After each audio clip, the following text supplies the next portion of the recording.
Welcome back to another episode of Motogp Mac, and today we're going to talk about Yamaha's teammate review for 2023.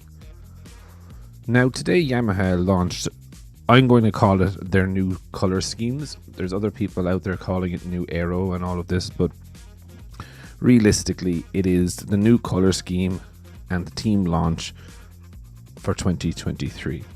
The paintwork was designed by Aldo Drudi, famous for doing Valentino Rossi's helmet, and according to Lynn Jarvis, it is all about being aggressive this year. And I think that's probably the wrong thing that they want to be doing. I would think bold and brave. Personally, we know the bike, you need to ride it aggressively. One rider can ride it, the other, well, not really. But onto the teammates, I think Fabio Quartararo got over his injuries sustained in his motocross accident, raring to go for the 2023 season.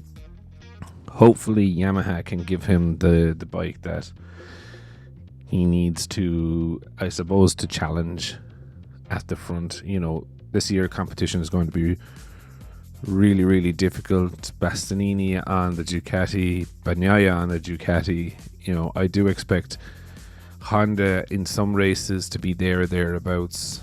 Aprilia have a good set of riders. KTM seem to have found something. So this championship for me, you know, as a Yamaha man, is probably going to be one of the most difficult for the Yamaha team. Then add in the fact that they have even more reduced data with the fact that they're not running a satellite team. And it is looking like an uphill challenge, if I'm very honest.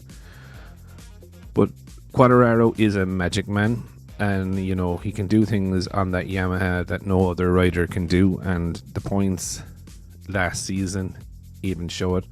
There were a few mistakes and from the Yamaha team and Fabio himself, so you know, I think Fabio just needs to concentrate on riding the best that he can ride, trying to mentally stay in the game, I suppose, and you know, he will be where he'll be at the end of the year. There is no doubt that will be towards the pointy end of the championship.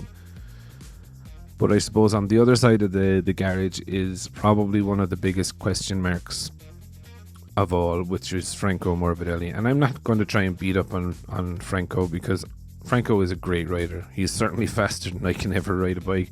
But the Yamaha, let's just be fair, in the recent seasons hasn't suited him. Yes, he's had the leg issue, and I always kind of think when a rider has that big bang, you know, are they ever really the same after? And I think this is what Franco is going through. Jarvis is urging him to rediscover his own self. He's come out and been quite bullish with the press and saying, you know, people are just going to talk regardless. I don't listen to them. I just focus on what I need to do. It's probably right for him to be doing and saying that. But as a fan, looking at Yamaha, you know, you have one Yamaha up the front of the grid and you have one Yamaha down the back of the grid. You know, you have to start asking questions. Is he the right person on that bike?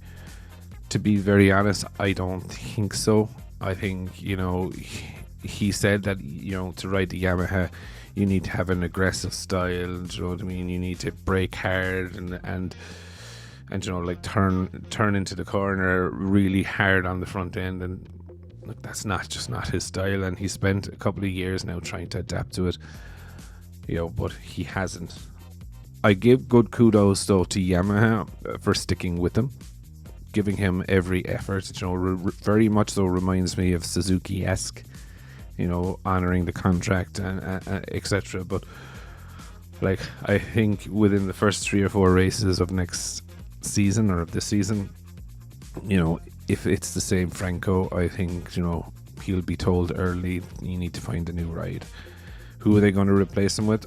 Well, number one on the hit list, I think, is Martin. Not sure if it will suit him. Maybe it will, maybe it won't. He is an aggressive rider, so he may be able to get the best out of the bike, but I don't know. I think going into this season, you know, it's very one-sided. You know, you can definitely see that Quartararo is going to run away from his teammate. But I suppose the question that I have today is, what do you think of the new colour scheme of Yamaha? Do you like it? Do you think they need to go an aggressive approach, or do you think they need to go a bold and brave approach? Definitely leave your thoughts in the comments below, and I'll be back again tomorrow with another video.